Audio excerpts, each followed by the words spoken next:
Hi అండి. భారతదేశంలో ఎన్నికలు అయిపోయిన తర్వాత ఎగ్జిట్ పోల్స్ ఇవ్వటం కామను. కొన్ని సంస్థలు ఎన్నికల్లో సక్సెస్ అయినారు. కొన్ని సంస్థలు ఫెయిల్యూర్ అయినాయి. అలాగా ఈ ఈ రీసెంట్‌గా జరిగిన ఎన్నికల్లో కాంగ్రెస్ కూటమి ఆహ్, కాశ్మీర్‌లో హంగు వస్తుంది అని కొందరు, కాంగ్రెస్ కూటమికి విన్ అవుతుందని కొందరు చెప్పడం జరిగింది. ఓకే. ఫైన్. అంతవరకు ఓకే. కాంగ్రెస్ కూటమి గెలవడం కూడా జరిగింది ఈరోజు.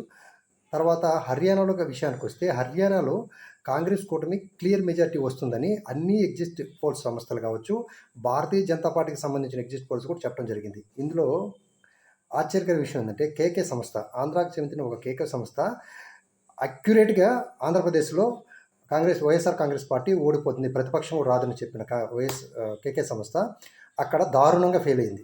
ఎందుకంటే కాంగ్రెస్ పార్టీకి 60 సీట్లు పైన వస్తాయని చెప్పడం జరిగింది. కానీ 60 సీట్లు కాదు కదా, 39 వచ్చేసింది. ఆడ బీజేపీ గెలవడం